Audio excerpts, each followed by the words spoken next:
आणि दिल्लीतल्या लाल किल्ला परिसरातली ही स्फोटाची घटना। खरं तर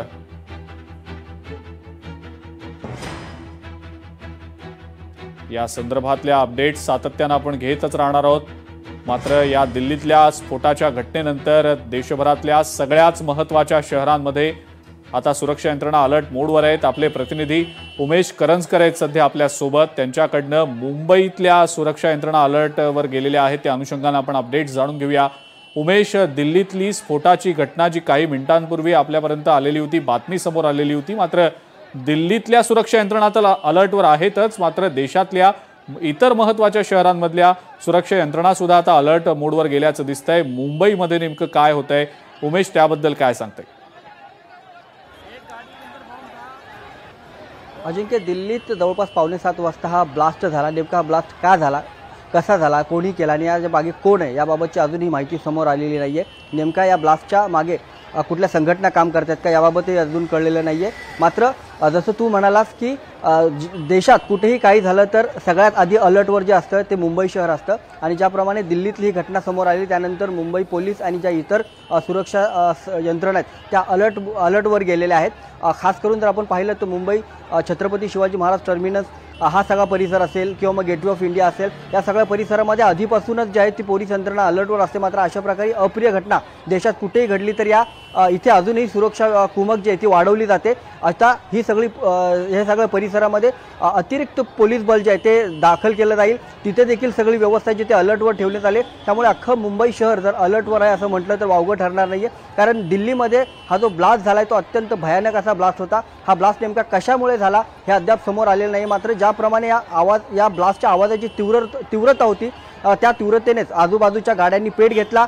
यासोबतच ज्या आजूबाजूची दुकानं आहेत, इमारती आहेत, त्यांच्या काचा फुटल्या। त्यामुळे नक्कीच ह्या जो ब्लास्ट आहे त्या मागे कोणीतरी नक्कीच असणार याबाबतचा संशय जो आहे तो व्यक्त केला जातोय। ज्यावेळेस या सगळ्या परिसरातल्या लोकांची ज्या काही व्हिडिओ बाहेर येतात त्यानुसार अत्यंत घाबरलेली ही लोक आहेत, कारण एवढा मोठा ब्लास्ट, समजा एखाद्या गाडीत CNG असेल तर CNGचा जर स्फोट झाला तर तो एवढ्या मोठ्या प्रमाणात तो स्फोट होत नाहीये। अगदी खूप प्रचंड प्रमाणात या ब्लास्टचा आवाज होता, त्यामुळे या सगळ्या परिसरात अजूनही घबराट आहे। दिल्लीमध्ये मोठ्या प्रमाणात घबराट आहे आणि हे सगळं झाल्यानंतर संपूर्ण म्हणजे देशातली जे महत्त्वाची शहरं आहेत, खास करून मुंबई ही आर्थिक राजधानी आहे। मुंबईवर काही झालं, अप्रिय घटना घडली तर त्याचा परिणाम थेट दिल्ली आणि पूर्ण देशावर होतो। त्यामुळे मुंबईतलं संपूर्ण सुरक्षा यंत्रणा आहेत त्या अलर्टवर जातात। त्याप्रमाणे मुंबईत आता सुरक्षा यंत्रणा या अलर्टवर पाहायला मिळतात। अजिंक्य, उमेश, मात्र काही प्राथमिक माहिती समजू शकली आहे का दिल्लीतल्या या स्फोटाप्रकरणी? म्हणजे खरं तर आत्ताच काही मिनिटांपूर्वीच ही घटना घडलेली आहे, पण सातत्यानं याबद्दल अनेक तर्कवितर्क लढवले जात आहेत। स्फोट नेमका कसा झाला, कुणी केला असावा? लाल किल्ला परिसर हा तसा मध्य दिल्लीतला दाटीवाटीचा गजबजलेला परिसर असतो। मेट्रो स्टेशनच्या अगदी गेटच्या बाहेर हा सगळा स्फोट झाला, पार्किंगमध्ये उभ्या असलेल्या गाडीमध्ये, आणि आजूबाजूच्या गाड्यांना सुद्धा त्यामुळे आग लागली। आता सध्या जी अपडेट मिळते त्यानुसार NIAचं पथक आणि सोबतच NSGचं पथक त्या ठिकाणी गेलेलं आहे, फॉरेन्सिक टीम पोहोचलेली आहे। आणि जसं तू मगाशी सांगितलंस तसं की खूप मोठ्या प्रमाणावर याचा आवाज आला, काही किलोमीटरपर्यंत हा आवाज गेला आणि आजूबाजूच्या इमारती, दुकानं यांच्या काचा देखील फुटल्या। त्यामुळे साहजिकच आहे की इतका मोठा स्फोट झाल्यानंतर कारण त्यामागचं काय याची उत्सुकता असते। उमेश, त्याबद्दलची काही बेसिक प्राथमिक माहिती मिळतेय का?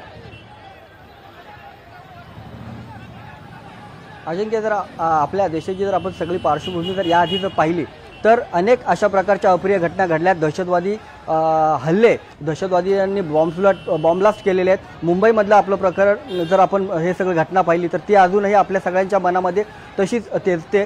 हा सगळा प्रकार असताना एवढ्या मोठ्या प्रमाणात जर हा सगळा दिल्लीच्या परिसरामध्ये, कारण हा जो लाल फोर्ट म्हणजे लाल किल्ला हा सगळा परिसर आहे तो नेहमीच अलर्टवर असतो। इथे जे सुरक्षा व्यवस्था असते अत्यंत चोख असते। दिल्ली लाल फोर्टच्या बाजूला जो मेट्रो स्टेशन आहे, मेट्रो स्टेशनच्या परिसरामध्ये देखील सुरक्षा व्यवस्था अत्यंत चोख असतात। मात्र असं असताना देखील या सगळ्या परिसरामध्ये ही गाडी नेमकी कोणी उभी केली, या गाडीमध्ये नेमका काय ब्लास्ट करण्यात आलं, या गाडीमध्ये खास करून जर आपण पाहिलं तर अनेक वेळा ब्लास्टसाठी जो RDXचा वापर केला जातो त्यामुळे या ब्लास्टमध्ये देखील RDXचा वापर केला गेलाय का याबाबत संशय जो आहे तो तपास यंत्रणा नाही, कारण ज्या पद्धतीने या स्फोटाचा आवाज झालाय तो अत्यंत भयानक आहे, अत्यंत जोरदार असा आवाज झालाय, काही किलोमीटरपर्यंत आवाज गेलाय आणि अशाच प्रकारच्या RDX सारख्या किंवा त्या समांतर अशा जर काही केमिकलचा वापर केल्याशिवाय एवढा मोठा स्फोट घडवणं शक्य नाही। त्यामुळे यंत्रणा नक्कीच अलर्टवर आहेत, यंत्रणा नक्कीच सावधगिरीने आपले पावलं पुढे टाकतात। याबाबत कोणतीही माहिती जी आहे ती तातडीने बाहेर येतली जात नाही, कारण अफवा पसरला उशीर लागणार नाही हे सगळं तपास यंत्रणा माहिती आहे। त्यामुळे प्रत्येक बाबतीत ते चौकशी केल्याशिवाय, प्रत्येक बाबतीमध्ये सावधगिरीने पाऊल टाकल्याशिवाय ते कोणतीही घटना किंवा कोणतीही माहिती बाहेर देत नाही। मात्र ज्याप्रमाणे ज्या तपास यंत्रणा पोहोचलेल्या आहेत, केंद्रीय तपास यंत्रणा तिथं पोहोचलेल्या आहेत आणि या सगळ्याचा आढावा घेते, त्यानुसार नक्कीच यामध्ये दहशतवादी हल्ला असण्याची शक्यता नाकारता येत नाही। त्यामुळे या सगळ्या बाबतीत अधिकृतपणे त्या केंद्रीय तपास यंत्रणा या थोड्या वेळात सांगतीलच। मात्र ज्याप्रमाणे आता या ब्लास्ट बाबतची जी माहिती समोर येते यानुसार असं वाटते की काहीतरी मोठं आपल्या देशात घडतंय आणि ते घडू नये यासाठी आता केंद्रीय यंत्रणा अलर्टवरती झालेल्या आहे। अगदी खरं आहे, केंद्रीय ज्या सुरक्षा यंत्रणा आहेत, स्थानिक सुरक्षा यंत्रणा आहेत, त्या अलर्ट मोडवर सातत्यानं असतातच आणि अनेक मोठे कट गेल्या काही दिवसांमध्ये उधळून देखील लावले गेलेले आहेत। मात्र गेल्या 4 दिवसात 7 नोव्हेंबर ते 10 नोव्हेंबर या कालावधीत दिल्ली पोलिसांनी अनेक ठिकाणी कारवाया केलेल्या होत्या, काही संशयितांना सुद्धा पकडलेलं होतं। ISISच्या 4 दहशतवाद्यांचा सुद्धा त्यात समावेश होता, संशयित दहशतवादी होते, त्यांची चौकशी देखील करण्यात आली, मोठ्या प्रमाणावर स्फोटकं जप्त करण्यात आली आणि त्याच पार्श्वभूमीवर लाल किल्ल्याजवळ हा सगळा प्रकार जो स्फोटाचा घडला त्यामुळे कुठेतरी संशय आणखीन वाढतोय की काय अशी शक्यता वर्तवली जाते। आपल्या सोबत अविनाश देगसकर देखील आहेत, आपले प्रतिनिधी, त्यांच्याकडनं देखील या संदर्भातले अपडेट्स आपण जाणून घेऊच या। उमेश, तुम्ही देखील आमच्या सोबत असेच जोडलेले राहा। अविनाश, ही जी बातमी आता समोर आलेली आहे की काही संशयितांना दिल्ली पोलिसांनी गेल्या काही दिवसांमध्ये पकडलेलं होतं, कारवाई केली होती, अनेक ठिकाणी धडक कारवाई करण्यात आली होती, ISISच्या 4 दहशतवाद्यांचा सुद्धा यात समावेश आहे, स्फोटकं जप्त करण्यात आल्याचं समजलेलं होतं। मात्र मग आता दिल्लीतल्या लाल किल्ला परिसरात कारमध्ये हा जो स्फोट झाला, काय नेमका या सगळ्या मागचा अर्थ आहे, यामध्ये काय नेमकं समोर येतंय, प्राथमिक गोष्टी नेमक्या काय समोर येत आहे? अजिंक्य, महत्वाची बातमी म्हणजे या ब्लास्टमध्ये एकाचा मृत्यू झाल्याची माहिती आपल्या समोर येते। म्हणजे या ब्लास्टची तीव्रता ही मोठी असू शकते। त्यासोबतच काही दिवसापूर्वी म्हणजे 4-5 दिवसापूर्वी 7 ते 10 नोव्हेंबर दरम्यान दिल्ली पोलिसांनी काही कारवाई करत दिल्लीतल्या काही जण संशयितांना ताब्यात घेतलेलं होतं। त्यात ISISच्या 4 दहशतवाद्यांचा समावेश होता, मोठ्या प्रमाणावर स्फोटकही जप्त करण्यात आली होती, त्याची बातमी पण आपण दाखवलेली होती। पण त्यामुळे याच पार्श्वभूमीवर लाल किल्ल्याजवळ झालेल्या स्फोटामुळे संशय अधिक बळावतोय। त्यासोबत गुजरात ATSने जम्मू काश्मीरमध्ये केलेल्या कारवाईनंतर काही अतिरेकी ताब्यात घेतलेले होते, संशयित अतिरेकी ताब्यात घेतलेले होते, त्यांच्यासमोर मोठ्या प्रमाणात स्फोटकही सापडलेली होती, हत्यारही सापडलेली होती। त्यामुळे त्यामुळे संशय अधिक मोठा होऊ शकतो की लाल किल्ल्याजवळ हा स्फोट नक्की कशामुळे झाला। लपट देखा, अपने छत से देखा, तभी मैं नीचे उतर के आया कि जरा देखूं कहाँ है क्या, और तो पता नहीं किसी तरह की कोई आवाज आपने सुनी? बहुत जोर आवाज आई, बिल्डिंग खिड़की हिल गई, खिड़की हिल गई। आपका घर कितना दूर है? ये रहा गुरुद्वारे के पास।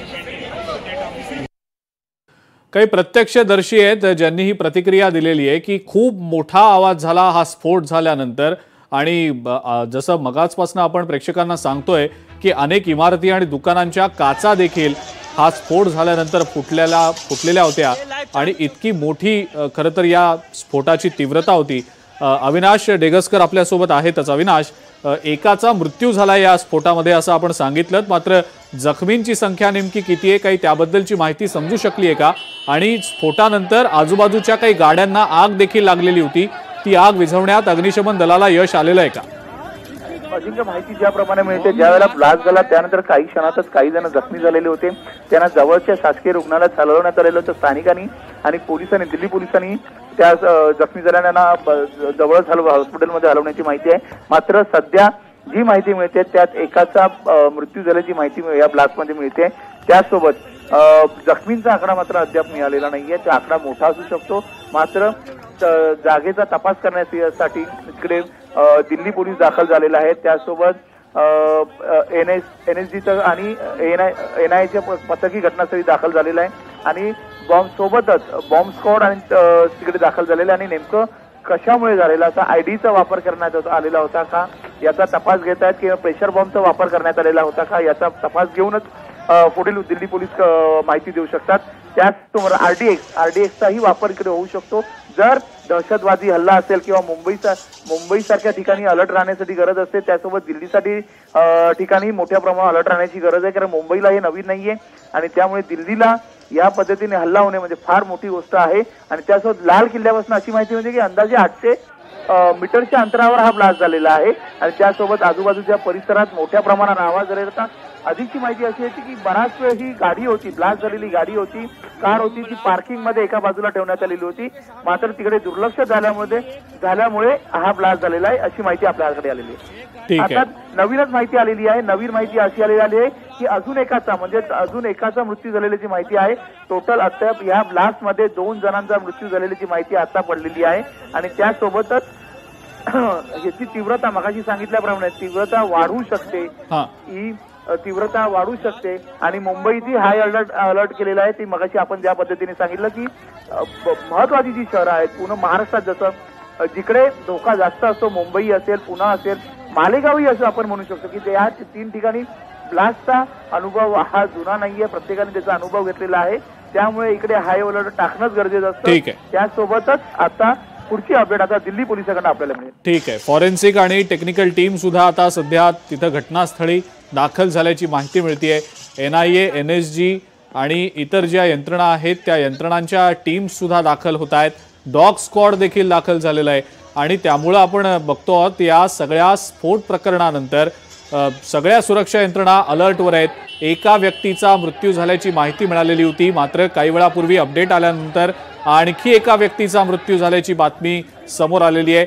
म्हणजे एकूण आत्ताच्या घडीला 2 जणांचा या स्फोटात मृत्यू झालाय आणि जखमींचा आकडा सुद्धा मोठा असल्याचं समजतंय. त्यामुळं कदाचित मृतांचा आकडा देखील वाढण्याची शक्यता आहे. तो मैं चेयर पे बैठा हुआ था, एकदम से अचानक इतनी तेज धमाका हुआ कि मेरे लाइफ में इतनी तेज मैंने अपनी आवाज़ कभी नहीं सुना. धमाके के दहल पे मैं 3 बार गिरा हूँ, उठा हूँ फिर गिरा हूँ, ऐसे धरती फटने वाला है, इतनी तेज धमाका हुई है. ठीक है, तो मैं दुकान छोड़ करके एकदम से भागा. मेरे साथ भी बहुत सारी पब्लिक भागी, एक पे एक पब्लिक गिर रही थी. उस टाइम ऐसा लग रहा था कि हम कुछ पल में दूसरा धमाका हुआ था, हम मरने वाले हैं. ऐसा लग रहा कि हम बचने का चांस, ऐसा लग रहा कि मौत को मुँह से देख रहे हैं, इस तरह से नज़ारा था. तो मैं भाग करके साइकिल मार्केट में गया, वहाँ जा करके मैं एक कोल्ड ड्रिंक लिया. 2 बंदे को ने मेरे पे अच्छे से काबू किया, मेरे को समझाया कि हो जाता तो फिर मेरे को रिलैक्स मिला. फिर मैं दोबारा यहाँ दुकान पे चाबी ले करके ये चाबी दुकान की, मैं चाबी दुकान बंद करके फिर आज घर जा रहा हूँ. आपका? मेरा नाम राजधर पांडे. क्या हुआ सर, आप क्या बता पाएंगे कुछ? नहीं जी, हम कुछ नहीं, हम ये देखे, लपट देखा, अपने छत से देखा, तभी मैं नीचे उतर के आया कि जरा देखूं कहाँ क्या. और तो पता नहीं किसी तरह की कोई आवाज़ आपने सुनी? बहुत जोर आवाज़ आई, बिल्डिंग खिड़की हिल गई. आपका घर कितना दूर है? ये रहा गुरुद्वारे के पास. या काही प्रत्यक्षदर्शींच्या प्रतिक्रिया आत्ताच आपण पाहिल्या. खूप मोठा आवाज झाला होता या स्फोटानंतर असं प्रत्यक्षदर्शींचं म्हणणं आहे. आणि अनेक इमारती आणि ज्या दुकानं आहेत आजूबाजूच्या परिसरात त्या दुकानांच्या काचा देखील फुटलेल्या होत्या आणि मेट्रो स्टेशन गेट क्रमांक 1 जवळ हा स्फोट झालेला आहेच. मात्र अग्निशमन दलाच्या 7 ते 8 गाड्या घटनास्थळी तातडीनं दाखल झाल्या.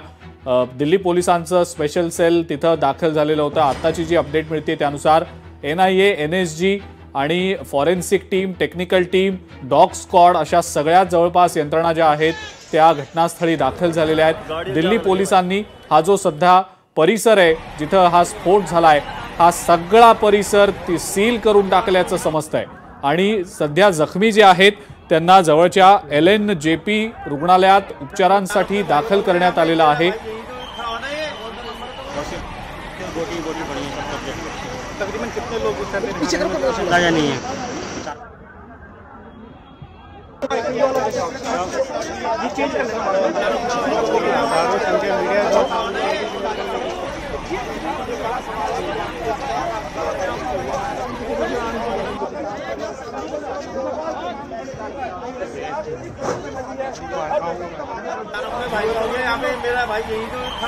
काही व्हिडिओज देखील आता समोर आलेले आहेत. हा जो सगळा परिसर आहे ज्या ठिकाणी हा स्फोटाचा प्रकार घडलेला आहे, हा परिसर जो आहे तो पूर्णपणे सील करण्यात आलेला आहे। दिल्ली स्फोटानं हादरलेली आहे, हाय अलर्ट जारी करण्यात आलेला आहे। फॉरेन्सिक टीम, NIA ची टीम घटनास्थळी दाखल झालेली आहे आणि या स्फोटात काही जण गंभीररित्या जखमी झाल्याची माहिती मिळते। 2 जणांचा आतापर्यंत मृत्यू झाल्याची माहिती मिळते। मृतांचा आकडा कदाचित वाढू शकतो। जवळच्या LNJP रुग्णालयात जे जखमी